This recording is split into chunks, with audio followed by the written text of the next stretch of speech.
The way out of undesirable conditions. Having seen and realized that evil is but a passing shadow thrown, by the intercepting self, across the transcendent form of the eternal Good, and that the world is a mirror in which each sees a reflection of himself, we now ascend, by firm and easy steps, to that plane of perception whereon is seen and realized the vision of the Law. With this realization comes the knowledge that everything is included in a ceaseless interaction of cause and effect, and that nothing can possibly be divorced from law. From the most trivial thought, word, or act of man up to the groupings of celestial bodies, law reigns supreme.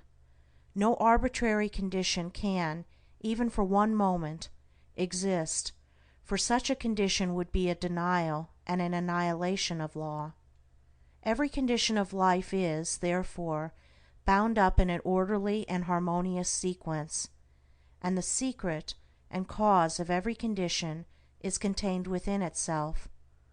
The law, whatsoever a man sows that he shall also reap, is inscribed in flaming letters upon the portal of eternity, and none can deny it, none can cheat it, none can escape it.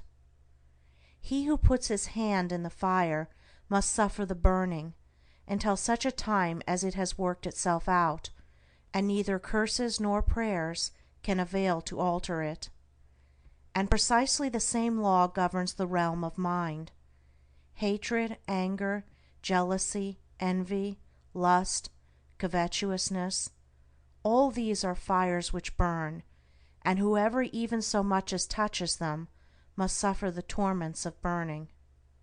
All these conditions of mind are rightly called evil, for they are the efforts of the soul to subvert, in its ignorance, the law, and they therefore lead to chaos and confusion within, and are sooner or later actualized in the outward circumstances, as disease, failure, and misfortune, coupled with grief, pain, and despair.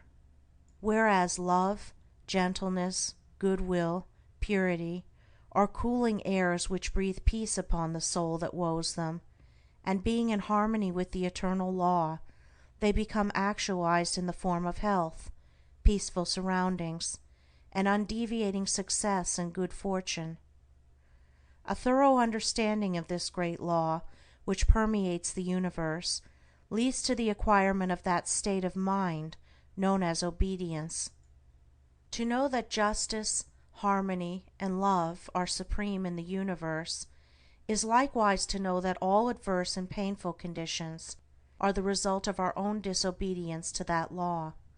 Such knowledge leads to strength and power, and it is upon such knowledge alone that a true life and an enduring success and happiness can be built. To be patient under all circumstances, and to accept all conditions as necessary factors in your training, is to rise superior to all painful conditions, and to overcome them with an overcoming which is sure, and which leaves no fear of their return, for by the power of obedience to law they are utterly slain. Such an obedient one is working in harmony with the law, has in fact identified himself with the law, and whatsoever he conquers forever. Whatsoever he builds can never be destroyed. The cause of all power, as of all weakness, is within. The secret of all happiness, as of all misery, is likewise within. There is no progress apart from unfoldment within, and no sure foothold of prosperity or peace except by the orderly advancement in knowledge. You say you are chained by circumstances. You cry out for better opportunities, for a wider scope, for improved physical conditions, and perhaps you inwardly curse the fate that binds you hand and foot. It is for you that I write. It is for you that I speak. Listen and let my words burn themselves into your heart, for that which I say to you is truth. You may bring about that improved condition in your outward life which you desire, if you will unswervingly resolve to improve your inner life. I know this pathway looks barren at its commencement. Truth always does. It is only error and delusion which are at first inviting and fascinating. But if you undertake to walk it, if you perseveringly discipline your mind, eradicating your weaknesses, and allowing your soul forces and spiritual powers to unfold themselves, you will be astonished at the magical changes which will be brought about in your outward life. As you proceed, golden opportunities will be strewn across your path, and the power and judgment to properly utilize them will spring up within you. Genial friends will come unbidden to you. Sympathetic souls will be drawn to you as the needle is to the magnet, and books and all outward aids that you require will come to you unsought. Perhaps the chains of poverty hang heavily upon you, and you are friendless and alone, and you long with an intense longing that your load may be lightened, but the load continues, and you seem to be enveloped in an ever-increasing darkness. Perhaps you complain, you bewail your lot, your birth, your parents, your employer, or the unjust powers who have bestowed upon you so undeservedly poverty, another, affluence and ease. Cease your complaining and fretting. None of these things which you blame are the cause of your poverty. The cause is within yourself, and where the cause is, there is the remedy. The very fact that you are a complainer shows that you deserve your lot, shows that you lack the faith which is the ground of all effort and progress. There is no room for a complainer in a universe of law, and worry is soul suicide. By your very attitude of mind, you are strengthening the chains which bind you, and are drawing about you the darkness by which you are enveloped. Alter your outlook upon life, and your outward life will alter. Build yourself up in the faith and knowledge, and make yourself worthy of better surroundings and wider opportunities. Be sure, first of all, that you are making the best of what you have. Do not delude yourself into supposing that you can step into greater advantages whilst overlooking smaller ones, for if you could, the advantage would be impermanent, and you would quickly fall back again in order to learn the lesson which you had neglected.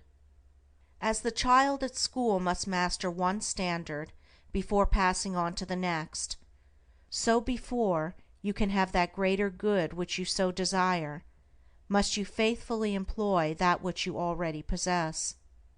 The parable of the talents is a beautiful story illustrative of this truth, for does it not plainly show that if we misuse, neglect, or degrade that which we possess, be it ever so mean and insignificant, even that little will be taken from us, for by our conduct we show that we are unworthy of it.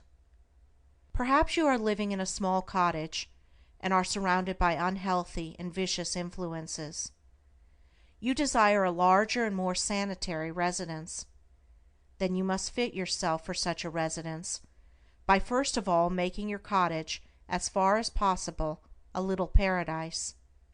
Keep it spotlessly clean, make it look as pretty and sweet as your limited means will allow. Cook your plain food with all care, and arrange your humble table as tastefully as you possibly can. If you cannot afford a carpet, let your rooms be carpeted with smiles and welcomes, fastened down with the nails of kind words, driven in with the hammer of patience. Such a carpet will not fade in the sun, and constant use will never wear it away.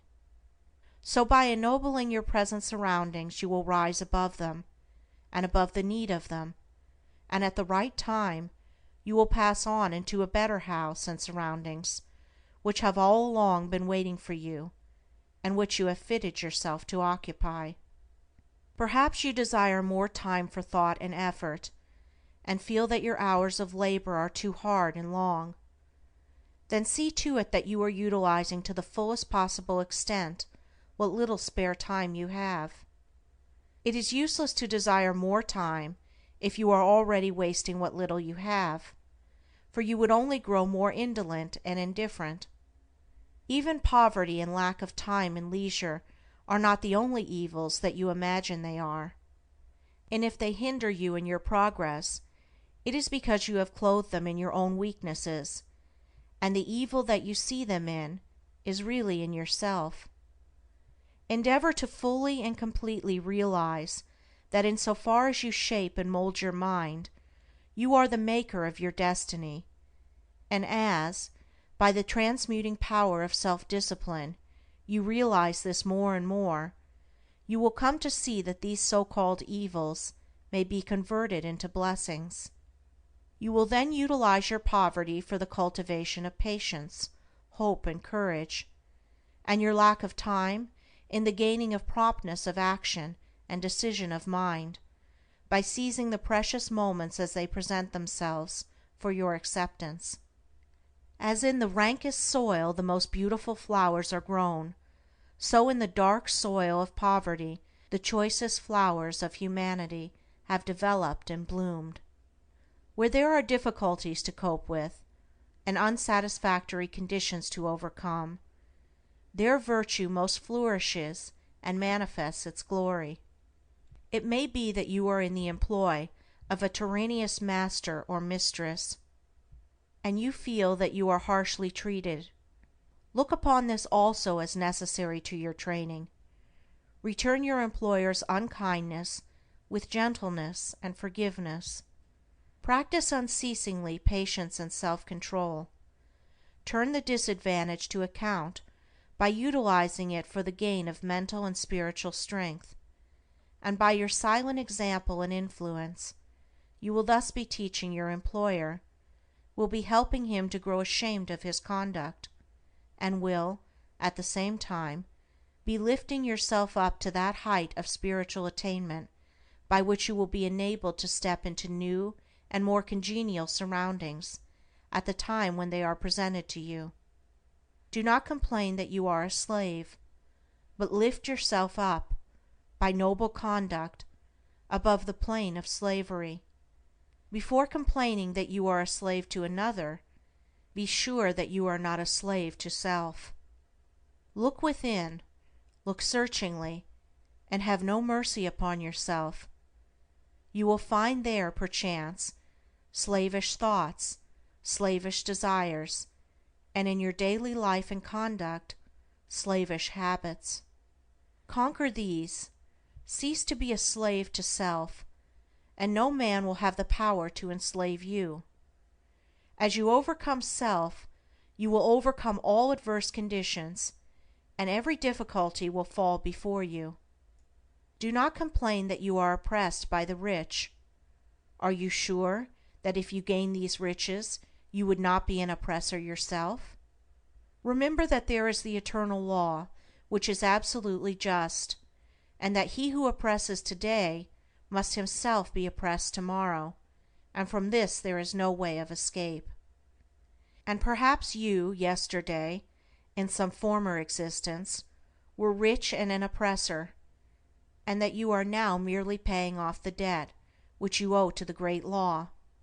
Practice, therefore, fortitude and faith. Dwell constantly in the mind upon the eternal justice, the eternal good. Endeavor to lift yourself above the personal and the transitory into the impersonal and permanent. Shake off the delusion that you are being injured or oppressed by another, and try to realize, by a profounder comprehension of your inner life and the laws which govern that life, that you are only really injured by what is within you. There is no practice more degrading, debasing, and soul-destroying than that of self-pity. Cast it out from you. While such a canker is feeding upon your heart, you can never expect to grow into a fuller life. Cease from the condemnation of others, and begin to condemn yourself. Condone none of your acts, desires, or thoughts that will not bear comparison with spotless purity, or endure the light of sinless good. By so doing you will be building your house upon the rock of the eternal, and all that is required for your happiness and well-being will come to you in its own time. There is positively no way of permanently rising above poverty or any undesirable condition except by eradicating those selfish and negative conditions within, of which these are the reflection, and by virtue of which they continue. The way to true riches is to enrich the soul by the acquisition of virtue. Outside of real heart virtue there is neither prosperity nor power, but only the appearances of these.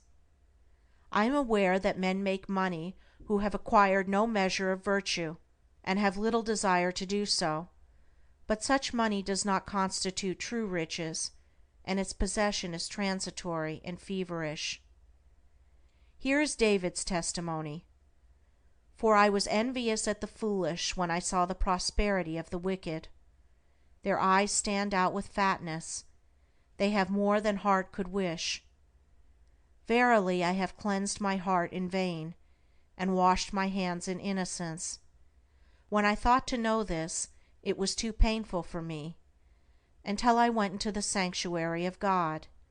Then I understood their end." The prosperity of the wicked was a great trial to David until he went into the sanctuary of God, and then he knew their end. You likewise may go into that sanctuary. It is within you. It is that state of consciousness which remains when all that is sordid and personal and impermanent is risen above, and universal and eternal principles are realized. That is the God state of consciousness. It is the sanctuary of the Most High. When by long strife and self-discipline you have succeeded in entering the door of that holy temple, you will perceive, with unobstructed vision, the end and fruit of all human thought and endeavor, both good and evil.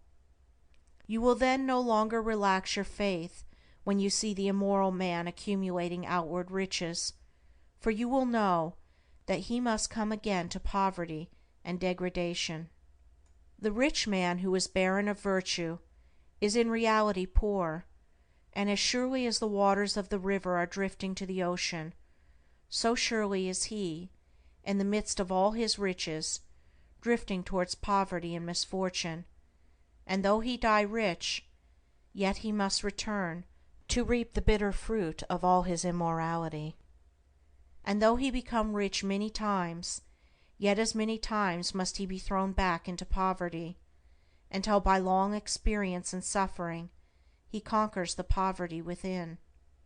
But the man who is outwardly poor, yet rich in virtue, is truly rich, and in the midst of all his poverty he is surely traveling towards prosperity, and abounding joy and bliss await his coming.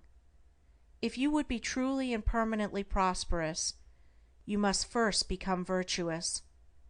It is therefore unwise to aim directly at prosperity, to make it the one object of life, to reach out greedily for it.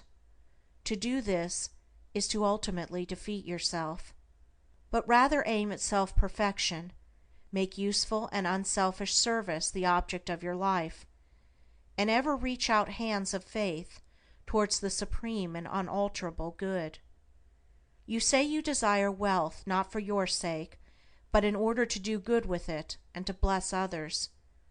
If this is your real motive in desiring wealth, then wealth will come to you, for you are strong and unselfish indeed if in the midst of riches you are willing to look upon yourself as a steward and not as owner. But examine well your motive, for in the majority of instances where money is desired for the admitted object of blessing others, the real underlying motive is a love of popularity, and a desire to pose as a philanthropist or reformer. If you are not doing good with what little you have, the more money you got the more selfish you would become, and all the good you appeared to do with your money, if you attempted to do any, would be so much insinuating self-laudation. If your real desire is to do good, there is no need to wait for money before you do it. You can do it now, this very moment, and just where you are. If you are really so unselfish as you believe yourself to be, you will show it by sacrificing yourself for others now. No matter how poor you are, there is room for self-sacrifice, for did not the widow put her all into the treasury? The heart that truly desires to do good does not wait for money before doing it, but comes to the altar of sacrifice, and leaving there the unworthy elements of self, goes out and breathes upon neighbor and stranger, friend and enemy alike, the breath of blessedness. As the effect is related to the cause, so is prosperity and power related to the inward good, and poverty and weakness to the inward evil.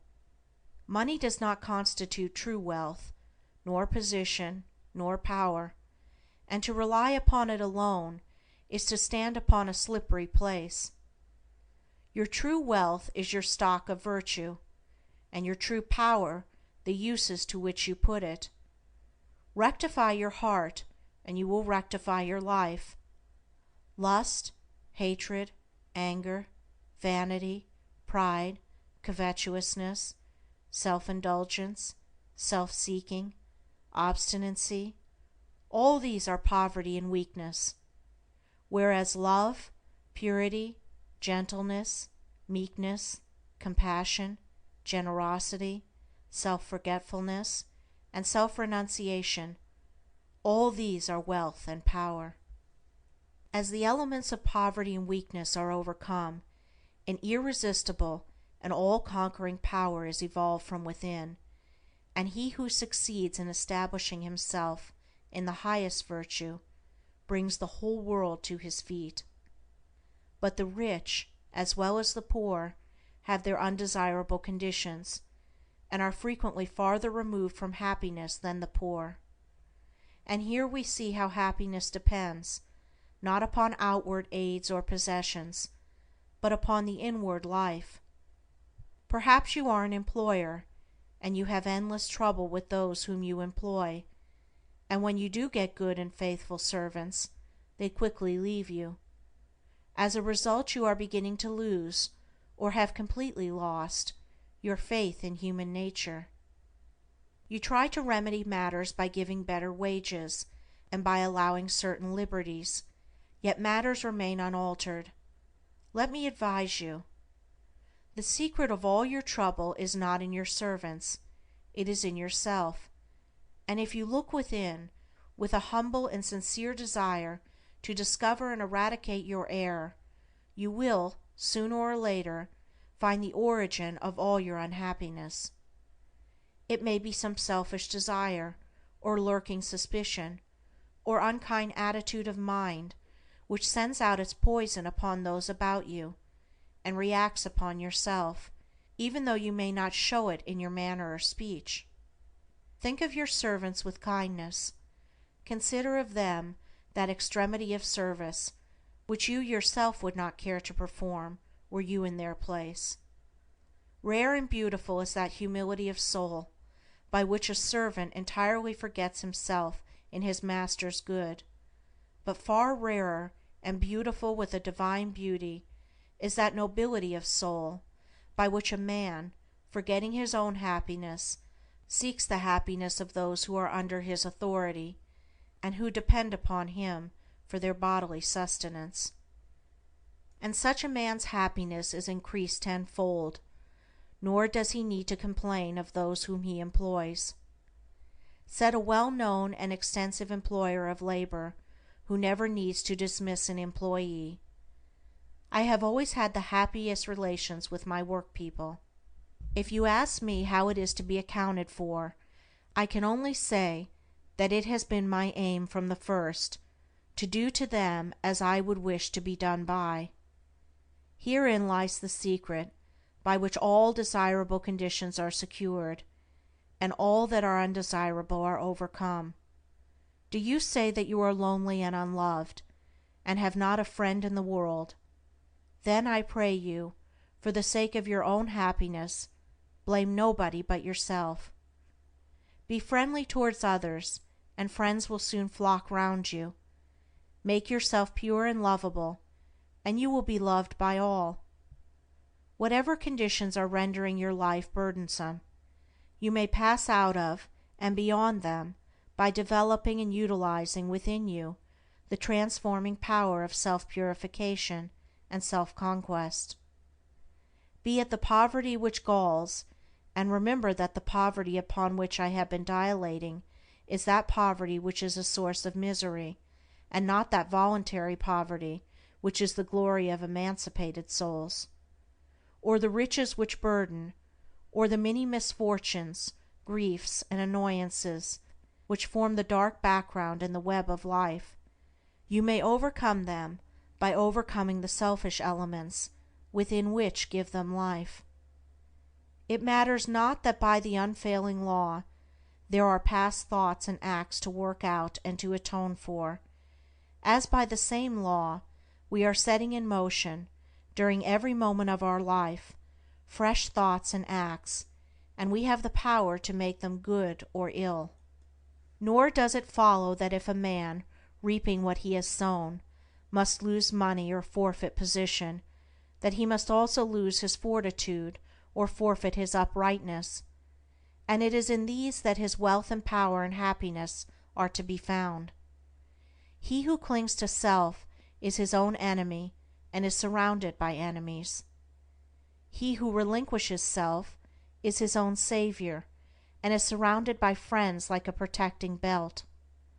Before the divine radiance of a pure heart, all darkness vanishes and all clouds melt away, and he who has conquered self has conquered the universe. Come then out of your poverty, come out of your pain, come out of your troubles and sighings and complainings and heartaches and loneliness by coming out of yourself. Let the old tattered garment of your petty selfishness fall from you, and put on the new garment of universal love. You will then realize the inward heaven, and it will be reflected in all your outward life. He who sets his foot firmly upon the path of self-conquest, who walks, aided by the staff of faith, the highway of self-sacrifice, will assuredly achieve the highest prosperity, and will reap abounding and enduring joy and bliss. To them that seek the highest good, all things subserve the wisest ends. Naught comes as ill, and wisdom lends wings to all shapes of evil brood. The darkening sorrow veils a star that waits to shine with gladsome light. Hell waits on heaven, and after night comes golden glory from afar. Defeats are steps by which we climb with purer aim to nobler ends. Loss leads to gain, and joy attends true footsteps up the hills of time. Pain leads to paths of holy bliss, to thoughts and words and deeds divine, and clouds that gloom and rays that shine along life's upward highway kiss. Misfortune does not but cloud the way whose end and summit in the sky of bright success, sun-kissed and high, awaits our seeking and our stay. The heavy pall of doubts and fears that clouds the valley of our hopes, the shades with which the spirit copes, the bitter harvesting of tears. The heartaches, miseries, and griefs, the bruisings born of broken ties, all these are steps by which we rise to living ways of sound beliefs. Love, pitying, watchful, runs to meet the pilgrim from the land of fate. All glory and all good await the coming of obedient feet. End of chapter 3. Recording by Andrea Fiore.